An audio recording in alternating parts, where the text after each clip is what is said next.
Hey folks, welcome back. Just in time for another random record pull from our good friend Robert, who just happened to have stopped by yet again to grace us with his presence and to pick yet another random record. What is this? Yes, look at this. Not as old as the other two. This one's from the 90s. Jamiroquai's second album, Return of the Space Cowboy. These are always being repressed because there's always a demand. So this is during the early 90s acid jazz movement, which I always thought was a stupid name. It doesn't mean anything. It's basically jazz funk of the 70s done for a new audience. These guys weren't reinventing the wheel. They were channeling bands like Pleasure and Roy Ayers and stuff like that from the 70s and putting their own little spin on it. Great band. It is the original lineup that has Toby Keith on keyboards, who died after he left the band, died in his 40s, very young, and the original bassist Stuart Zender, and who left the band after I think the third or fourth album, and he was sorely missed because he brought something to the band I don't think the other bass players really nailed.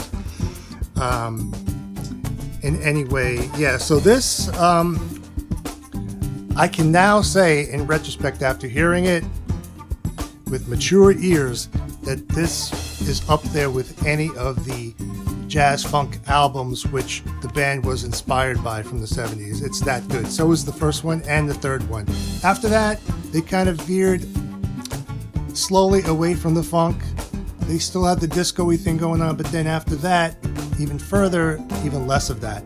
So I think the first 3 or 4 albums are where it's at for me with Jamiroquai. I hear they're working on a new album now, and I know that because I am always watching Matt Johnson's Instagram and YouTube, and he is the keyboardist that replaced Toby, and he's been with them for over 20 years. He has a great YouTube channel, Matt Johnson. He also makes his own records. He has a new one coming out, but they're also working on a new album to be out soon. Don't know exactly when, but I hope they keep the funk and bring back the funk that was in these first couple of albums, which I now consider bona fide classics. So this was on the Sony label, released in 1994, and no, MTV or even American radio didn't embrace this stuff because they were out of their friggin' minds. They were too busy, with Milli Vanilli was done by that time, but whatever the hell they were pushing in the mid-90s, it wasn't this, but these mature ears knew better. So yeah, Jamiroquai, The Return of the Space Cowboy. By the way, that title track, that title refers to something.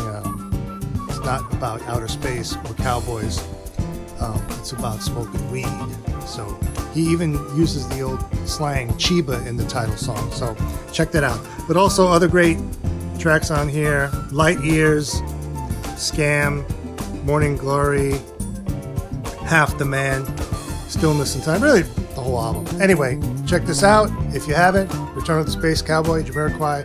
Skip all the house remixes that were done at the time. I know we love Dave Morales. We love those mixes for what they were, but to get a flavor of what these guys are all about, you got to stick with the albums, not the house remixes.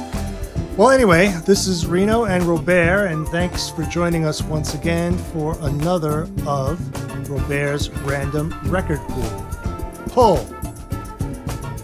Sorry about that. Record pull, not poll. This is not Rasmussen polls. This is NYC Records with Robert and his random record pulls. See you next time.